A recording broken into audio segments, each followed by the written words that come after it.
Welcome to the virtual college fair. Today we have representatives from CTCL that will talk about international admission to their institution. Thank you for joining us. If you have housekeeping announcements before we get started, you can use the Q&A button on your screen to type your questions to our presenters at any time. Your camera and microphone are off, so us cannot see you or hear you. This is just one of the many sessions happening, so be sure to sign up for additional sessions. This presentation is also being recorded and will be available within a week at the same website where you registered. And now I'd like to turn over to the presenters. Thank you so much. Good morning, good evening, good afternoon. We're excited to have you, everyone. My name is Lauren Sefton from Rhodes College, and we are so excited to present some general information for you about applying as an international student to a Colleges That Change Lives school, and generally just applying to schools in the US. I am joined today with my colleagues from the College of Worcester, Cornell College, Hampshire College, Ohio Wesleyan University, and St. Olaf College. And we are so excited to share this information with you. This is not a school-specific presentation. This is very general, very broad information about applying as an international student, but we hope that you'll take advantage of our individual school sessions to learn a bit more about our schools. All of us work with international students in the recruitment and admission process. So thank you again for joining us today. We are going to talk a little bit about CTCL in case you haven't attended a session about general colleges that change lives. And we'll go into the liberal arts philosophy, what it means to select a major and a minor, the financial aid landscape and how we're going to pay for college, as well as the ultimate question of testing and how you can further explore colleges that are in your college search.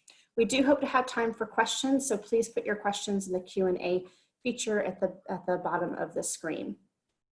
Real quickly, if you have not explored any of the general Colleges That Change Lives sessions, know that the Colleges That Change Lives is a nonprofit consortium of 44 colleges and universities across the United States.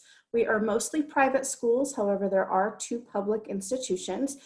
We span the country from coast to coast and everywhere in between, representing 26 states. And we are small liberal arts and sciences schools. And we range in size from a couple hundred students to several thousand students, but if you average our enrollment altogether, we're at around 1,500 undergraduate students. And one of the reasons we are members of Colleges That Change Lives is that we're truly focused on that undergraduate college experience.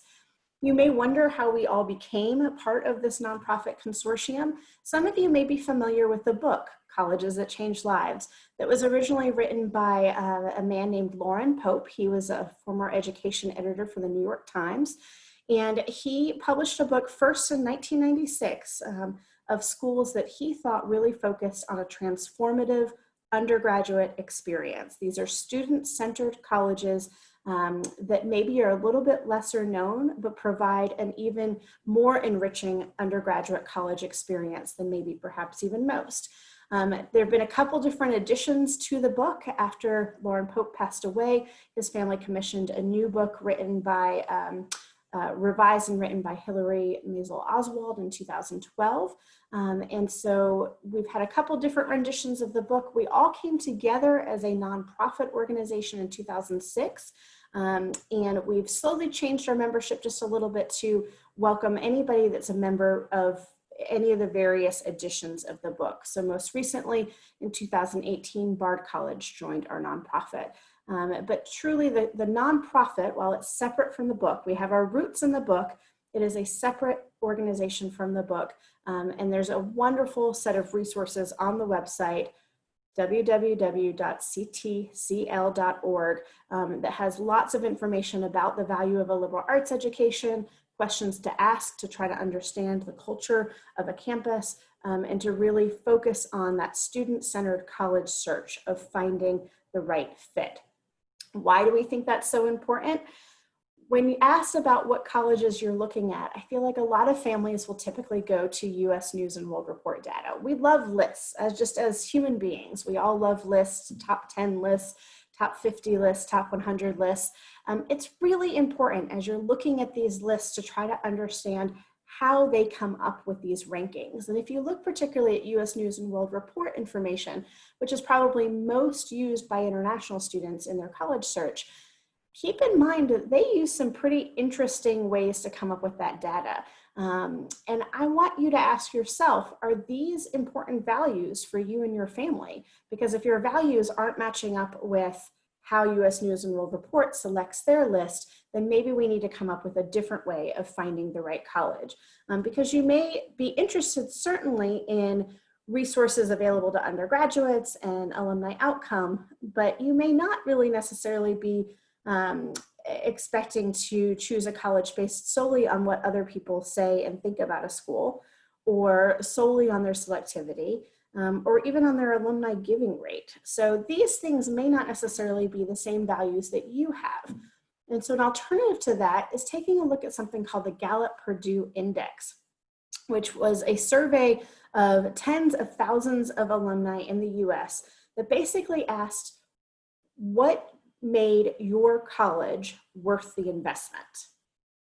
And that story told us that you're more likely as an alum to think about college as being worth the investment, worth the time and the money that you and your family put towards your college education. If you had a meaningful experience with a professor, you were almost twice as likely to think that college was worth it if you had a meaningful relationship with a professor, if you had a mentor on the college campus community, if you were engaged in an internship or a research project that lasted a full semester or even longer. And so some of these things, developing lifelong friendships, developing mentorship relationships, getting to know your professors, and having incredible opportunities at the undergraduate level are probably more important than actually where you go to college. So now you want to focus your college search on places that are going to provide those kinds of opportunities. Another place for you to maybe consider looking for other schools and trying to understand the culture of a school is the National Survey for Student Engagement, which looks at how students engaged with their campus community over the course of 4 years. Did they join clubs and organizations? Did they take on leadership positions? Did they develop those relationships with professors? What kind of meaningful experiences did they have over the course of the 4 years? And the good news is we really feel like the schools that are profiled and featured as part of the Colleges That Change Lives emphasize exactly those kinds of opportunities. With that, I'm going to turn it over to my colleague Rian to explain a little bit more about what a liberal arts and sciences education actually is. Hi everyone, welcome. My name is Rian Science-Sheaf and I am the Director of International Admissions at the College of Worcester in Ohio. So I'm going to talk about the liberal arts. And so this is your official 2-minute overview of the liberal arts. Okay, ready? Here we go.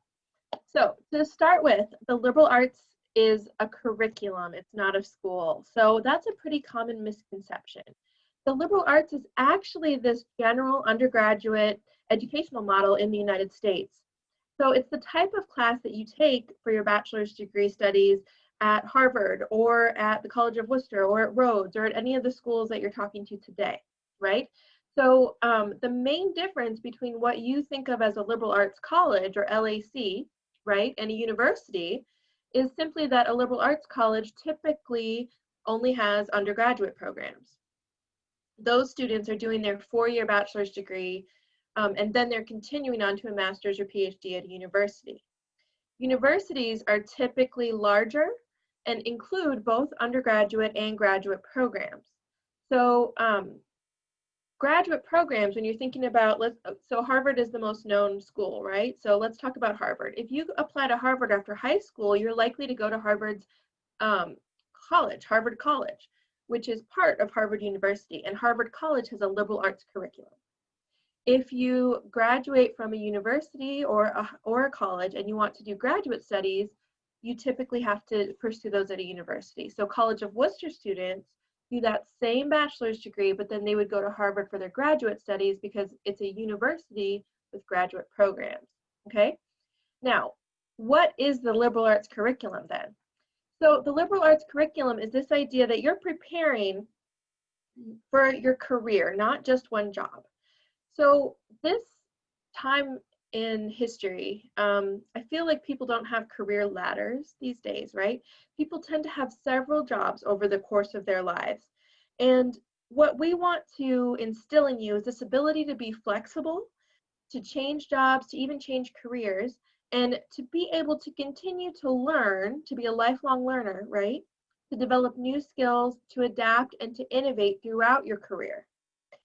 So in order to prepare for a career, you're taking classes in your major, in the thing that you're most interested in and planning to focus on, as well as other subjects that will help you enhance your core learning in your major.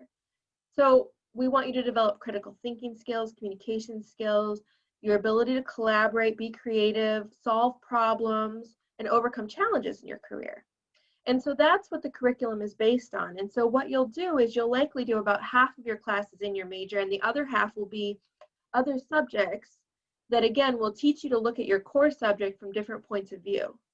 It also involves a lot of collaboration. It's this idea that in the classroom, we want you to be in your economics class, for example, with students from political science, students from public health, students from biology, so that you can think about the ramifications of decisions in economic policy from different points of view. And so we do that through class discussions, through really interactions with both professors and peers. I think a good example is disruptive technologies. So when we talk about disruptive technologies, we're talking about things like robotics and artificial intelligence, right? So those are being created by students who study technology and engineering, but also students who understand design, who understand the human experience, psychology, sociology, art, and a variety of other disciplines. And the liberal arts curriculum brings those people together in one classroom to collaborate. Liberal arts graduates are incredibly successful, and STEM majors are actually very popular. In fact, the liberal arts is an abbreviation of the actual term, which is the liberal arts and sciences curriculum. We don't always say that whole thing, right? We say the liberal arts, but we mean liberal arts and sciences. So STEM majors like computer science, biochemistry are really popular. I personally have kids every year that go into scientific or medical research, who become architects, dentists, etc. So when you think about the liberal arts, I want you to think about both your major and the fact that you're learning how to incorporate different points of view, working with people from different backgrounds, and kind of preparing yourself to think critically and take on these challenges that are coming in throughout your career and throughout this century, right? So I'm pretty sure I went over 2 minutes, but let me just say that when you think of the American education system and a classroom where students and professors are problem solving and having lively discussions, that is the liberal arts, really, okay? So it's a really cool experience, and I hope that you've learned a little bit about it today. I'm going to pass it on, I think, to Jenny. I'm sorry. I'm Kristen Crosby. I'm from Ohio Wesleyan. Sorry. That's okay. I'm from Ohio Wesleyan University, Director of International Admission, and I'm just going to touch briefly on concepts you probably hear a lot: majors, minors, double majors. We talk about those a lot, but we don't often explain what it means. You probably do understand what a major is. It's going to be your primary area of study. But the great news is you don't have to know what your major is going to be when you apply to a CTCL college. You will have up to 2 years before you actually have to declare or decide what your major is going to be. So usually by the end or middle of your second year of college, you'll have to declare what your major is going to be. You also don't apply to CTCL schools to a specific major. Now, you can indicate what your major is going to be on your application, but actually more than half of the students who apply to CTCL colleges apply undecided. So you'll have plenty of time to figure it out. So what is a major? It's going to be about 1/3 to 1/2 of your overall courses that you take during your 4 years at college. I'd say it's probably about closer to 1/3, not quite 1/2.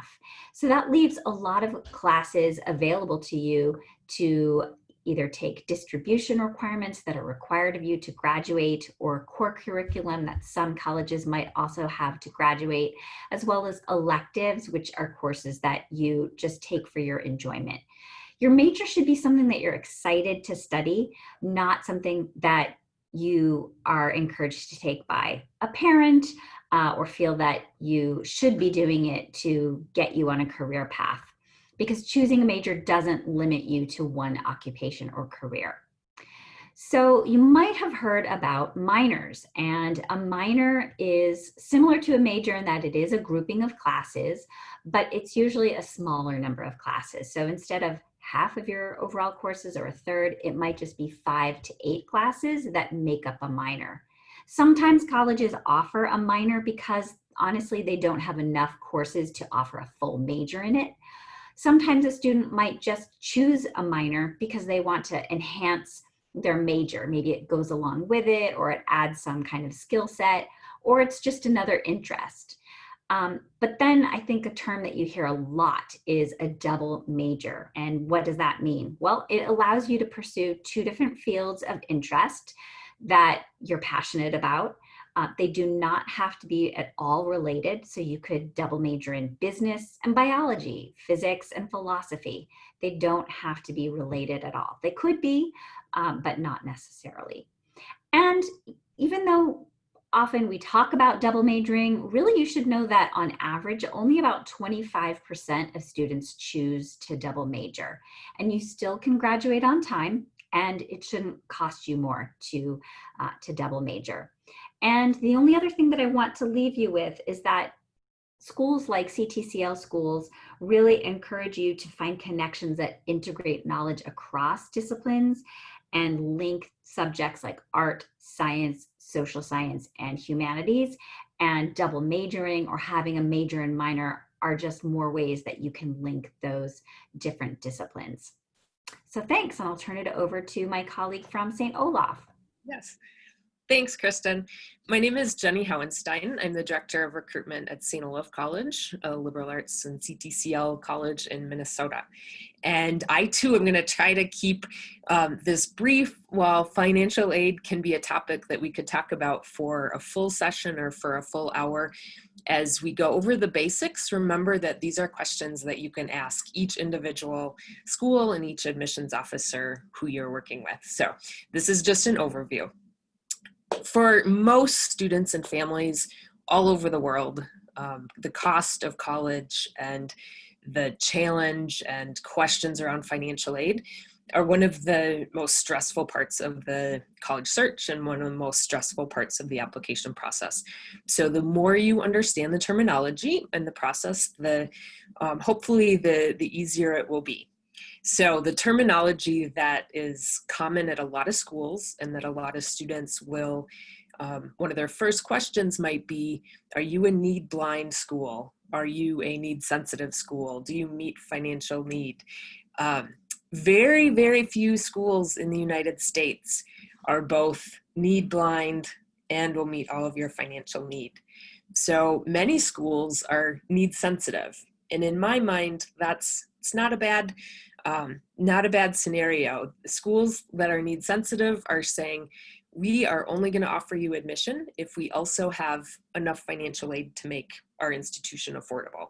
And meeting financial need is a category that can become very important as students go through the process, get admitted, and then ultimately know whether the school is going to be a financial possibility for them or an affordable possibility for their family. I think to back up to the beginning that I forgot to mention, I think it's important as you face this stressful part of the process to remember that so many schools in the US do indeed have financial aid for international students. All of us today in the session have financial aid.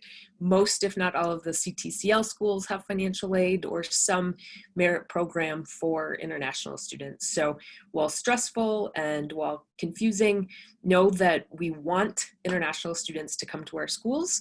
We want our schools to be affordable, and we are going to try to make that possible for your family. So some other terminology: merit scholarships, need-based aid and grants, talent athletic scholarships, loans, work study. all different types of financial aid.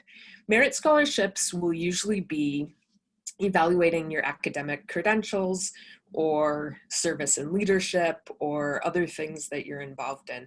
Merit scholarships will sometimes have a separate application, so you have to watch the application process at all of the schools that you're applying to, and sometimes we'll just evaluate the information that you send with your general application. That's the case at St. Olaf. Need-based aid and grants. For most families around the world, many do not have the full cost of attendance. They cannot afford to pay the full cost of attendance. So need-based aid and grants is what help makes the school affordable. We're looking at your family's financial situation and then providing scholarship and grants to make our school affordable. Talent and athletic scholarships. This might be music, it might be fine arts, it might be studio art. Often will require a separate application or portfolio or audition. So again, all good questions to ask. Athletic scholarships. In the US, there's different divisions for our athletic teams. And a lot of the smaller schools in the US are Division III in the NCAA. And Division III schools, unfortunately, are not able to offer athletic scholarships. That does not mean that these schools do not have a number of different athletic opportunities and teams that you can play on while you're here, but you might not receive a scholarship to play. So Division I and Division II schools will be able to offer athletic scholarships. Division III schools and a lot of the CTCL schools fall in this category, cannot or not allowed to offer athletic scholarships. Don't let that deter you from some of these great Division III schools. Loans. Oftentimes loans scare people off, or they're worried about money that they have to pay back. Sometimes, but not always, schools will include loans in the financial aid package as oftentimes a backup or a safety net, realizing that international students are not able to borrow money from the US federal government like US students are able to do. So sometimes the institution, the college, will provide a small loan if students want that option.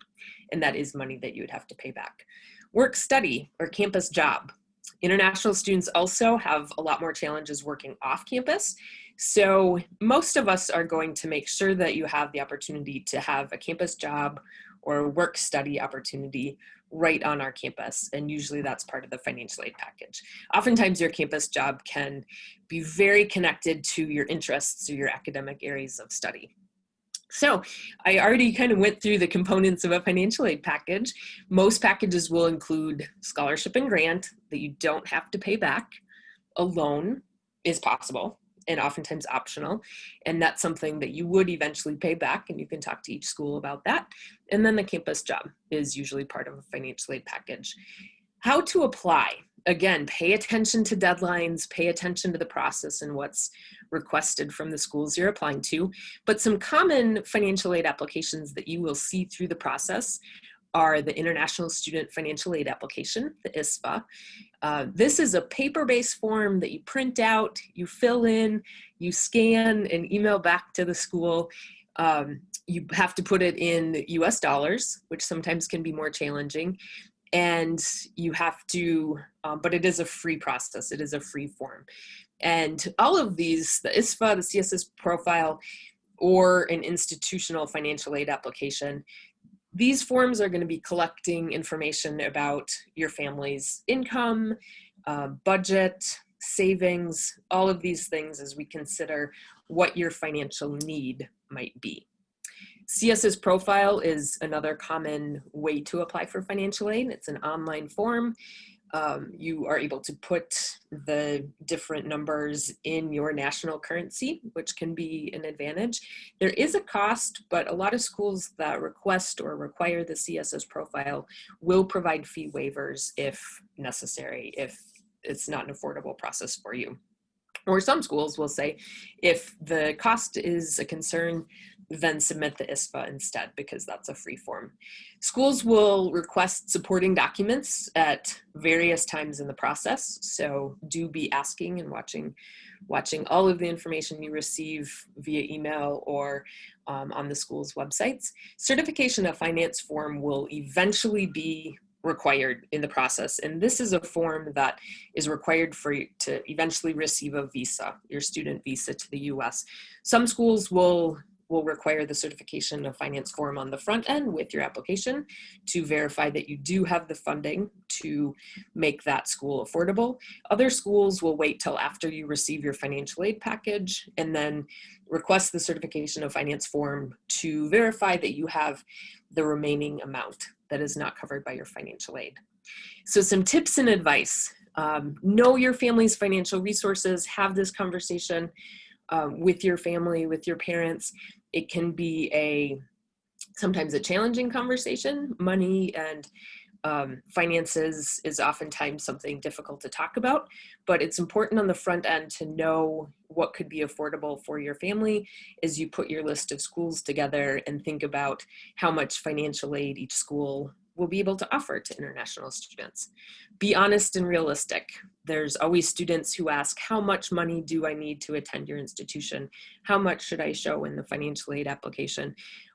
Be honest, because if you put too much, if you have more resources, suggest more resources than you have, you might not receive enough financial aid. If you put fewer financial resources than you have on the forms, then it may be more competitive or selective through the admissions process, realizing that international financial aid can be limited at a lot of the schools.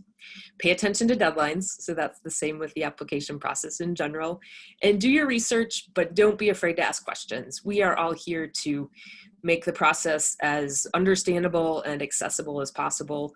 So please don't hesitate to ask each one of us as you need help along the way.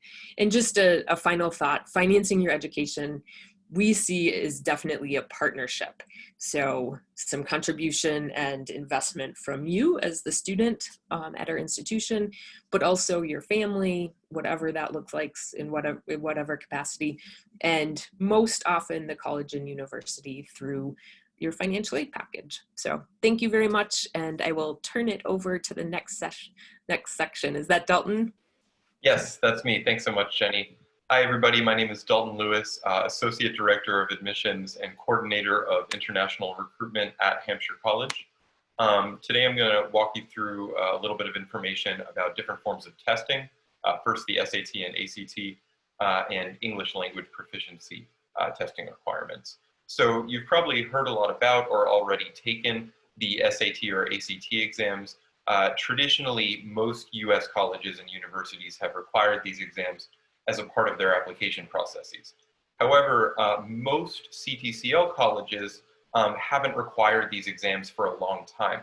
One of the main reasons behind this is that a lot of research has shown that the SAT and ACT are not necessarily strong predictors of a student's ability to succeed in college, especially at colleges like ours, where students do a lot of work in writing, research, and project-based learning. And this year, primarily thanks to the COVID-19 pandemic, the situation has changed a lot more regarding the SAT and ACT.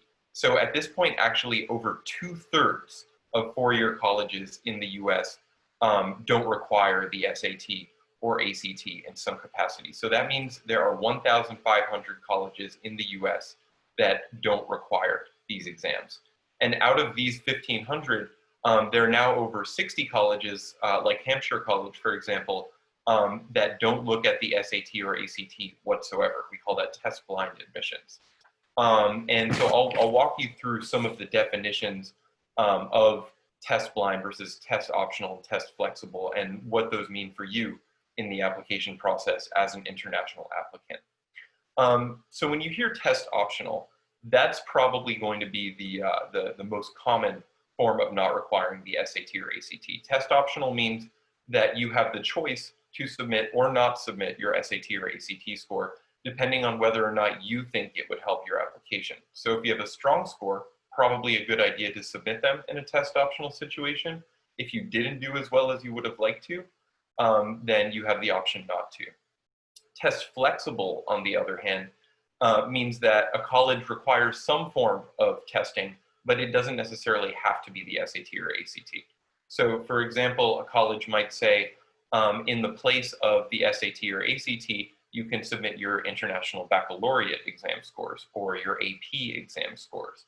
Every college has a different situation for this, or rather a different policy for this. And then finally, there are test blind institutions. And that means, again, that a test blind college will not look at your SAT or ACT scores whatsoever. Even if you did amazing, perfect scores, you will not be able to submit them as a part of the application process. You've also probably heard about superscoring. This refers to the ability to take your best scores from your SAT exam.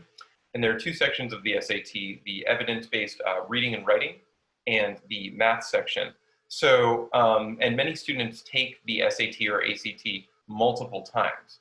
So if you do really well, let's say on the reading and writing section your first time, and you do much better on the math section your second time, you're allowed to choose which of those parts of the SAT exam you want to submit to a college.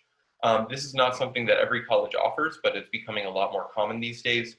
Kind of like everything else that my colleagues have been presenting about today, you want to do your research and look on colleges' websites to make sure that you're aware of their test policies and their policies for superscoring and everything else involved. And then it's also worth mentioning that a lot of colleges, especially CTCL colleges, do what's called a holistic application review. So what that means is even if you're submitting a test score, even if they require a test score, colleges that do holistic application reviews are actually going to not focus entirely on that test score. Holistic means looking at everything at the same time and understanding that these test scores are very much just one part of who you are and one part of your application. So they'll be looking at them in tandem with your letters of recommendation, your transcript, your extracurricular activities that you've pursued in high school, as well as any optional application materials you might want to submit, such as a portfolio or an interview. Then, in addition to the SAT and ACT, international applicants have to consider the English language proficiency requirements that colleges they're applying to might ask for. So many colleges will ask for the TOEFL, the IELTS, or the Duolingo English test in order for you to prove your English language proficiency, or they might accept all three of those. The important thing to do your research on is the minimum score required for each of these exams. So for example, if you scored a 75 on the TOEFL IBT internet-based test, you know, that might not meet the requirements of one college, but it might meet the requirements of another. So again, really important to do your research on the minimum band scores required by different colleges for English proficiency. Some colleges will allow you to submit an English proficiency waiver. This is essentially a letter that often comes from your college counselor or guidance counselor detailing why your English proficiency is strong enough to warrant not submitting an exam score such as the TOEFL or IELTS. And I would also add that a lot of colleges will allow a student to submit the SAT or even just the reading and writing part of the SAT instead of some of these exams that I just mentioned, like the TOEFL or the IELTS or the Duolingo English test. And then even further, there are many colleges, including a number of CTCL colleges, that will allow you to use an interview with one of us admissions counselors instead of taking one of these exams, because not every student has the ability to sign up for these exams, especially this year. And furthermore, a lot of us in the admissions world feel that a test is, again, not necessarily the best way to determine your ability when it comes to English language proficiency. So different colleges will offer different platforms for interviewing. Initial View is one platform that a lot of colleges use. Some of them will allow you to schedule an interview by simply emailing an admissions counselor. But again, this is something to look out for if you're not confident about your TOEFL or IELTS or Duolingo scores. Some colleges will allow you to participate in an interview instead to fulfill the English language proficiency requirement. And finally, you know, again, like everything else, you want to be doing your research, reading really carefully into the websites of the different colleges that you're applying to ask questions like, what are your testing requirements for the SAT or ACT and proof of English language proficiency? Because again, every college is going to have a different policy on this. Another important question is, can I self-report my scores? Are you as a student able to send in your scores yourself? Or does the college require the scores to come directly from your college counselor or from the test provider itself? And then finally, kind of looping back to the original question of test optional institutions, which again, over 1,500 US four-year colleges are test optional these days. Even if they are test optional, you need to think about whether submitting your SAT or ACT scores will affect your scholarship consideration, because a lot of colleges base their merit scholarships on SAT or ACT scores. So this is another really important question to do research on. And if you're not clear, like my colleagues have been saying, remember that you can always reach out to the admissions offices of the colleges that you're applying to. And I think that's it for my slide. So I'm going to go ahead and pass it off to my colleague, Marie Schofer from Cornell College. Thanks, everyone. Hi, everyone. My name is Marie Schofer. I'm an associate director at Cornell College, where I've been for 14 years now. And I plan to talk about virtual visit opportunities today. Cornell College, among all these schools, we have seen a dramatic change during this pandemic in the way that we can reach our international students. There are many difficulties that the pandemic has presented, but one of the advantages that all of you have, regardless of where you live, is the opportunity to connect with colleges that are abroad. So when it comes to virtual visit opportunities, there is now the opportunity to connect with us in so many different ways. We have expanded many of these things that we do to reach out to students and allow them to see our campuses existed before the pandemic, but now they have been dramatically expanded. So it is so much easier to conduct a virtual individual visit where you can maybe watch a video of a campus tour. Maybe you can even tag along with a tour guide who's walking around the campus, or you can actually schedule a face-to-face Zoom meeting with an admission counselor or a faculty member or a student or a coach. And most of us were not doing this to the same extent that we are now. So I really encourage students, take advantage of this opportunity. We are excited and hungry to talk to students, and this is a great way to do it. We also host many more virtual events, large events like open houses, completely virtually now. And so you can be visiting alongside students who are maybe even in our own home states, all visiting from home. And so side by side, you can be visiting us virtually. Many of us are not able to travel, and so instead we are doing virtual high school visits, virtual college fairs. We are also doing, as Dalton mentioned, one-on-one interviews with students via Zoom or other platforms. And then many of us have expanded opportunities to text and chat on our websites, or you know, we recognize email will become even more important for many students. So please feel free to reach out to us. We're hungry for that. Now, why is a visit, why is making this connection important? Well, it's important for a couple of reasons. One, for you as a student, it's really important for you to get to know the school, to get information about our programs and about our campuses, but also information about the community, the vibe on campus. Are you going to feel comfortable at a place like one of our schools? For colleges, this virtual connection, or just these connections with students, are really important for two reasons. One, by attending a virtual visit, by interacting with us, you are demonstrating interest. Some colleges, not all, actually use demonstrated interest during the admission and scholarship process. So that's an important reason to connect with us.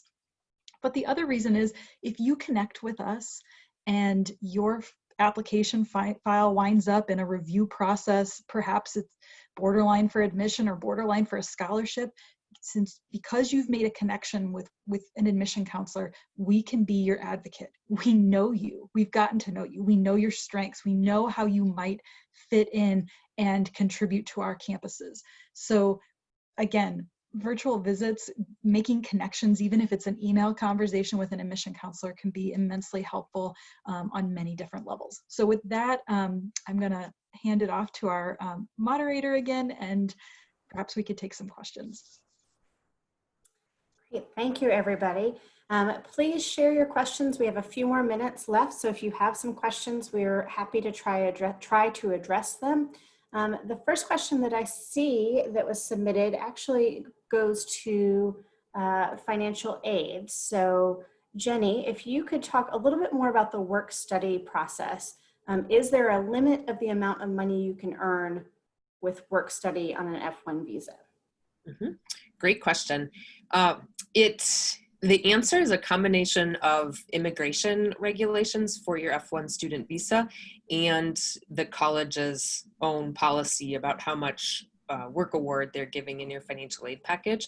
So at St. Olaf, which I think is common other places too, you'll receive a certain amount of money as your work study award in your financial aid package. At St. Olaf, it happens to be $2,700 US for the academic year. You can earn up to that amount, and the average is about 8 or 9 hours per week, September through May, to earn that full work award.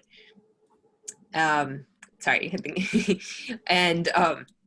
then for immigration regulations, during the academic year, you can work up to 20 hours a week. But you're usually going to work a lot less than that, I would say, for your financial aid package work award. And Kristen, I'm going to send this question to you. While applying to colleges, do you think it's a good idea to cast a wide net and apply to many colleges, or does it make sense to narrow your list of colleges to a smaller number? That's definitely something that you'll want to discuss both with your parent or parents as well as your guidance counselor. Some of it has to do with how much it can cost to apply. Sometimes it's free to apply to universities, others have a fee. You also have to think about the time that's going to be involved and managing the bulk of the application, since we all do have different deadlines and requirements. So it's going to take extra work there. But I think what you really should be focusing on is doing your homework ahead of where you decide where to apply, and really focusing on the fit and if an institution is going to be a good match for you. We hope that we've given you some tools and advice on how to determine if a school is a good fit for you. But basically reaching out not only to admission officers, watching our webinars, taking our virtual tour, but also see if you can connect with professors, with coaches if you're interested in a sport, with current students, to try and get a sense of if an institution, if there's a certain personality or there's something that draws you to them and you kind of have that gut instinct reaction. There is no perfect number to the number of schools that you should apply to. I would say that on average, students tend to apply to maybe 5 or 6 schools, and that's a manageable number of colleges or universities to apply to. It also depends on if you're applying just to the US or to other countries. Sometimes your school will have a limit as to how many you can apply to. So it's important to talk with people before you ultimately narrow down that list.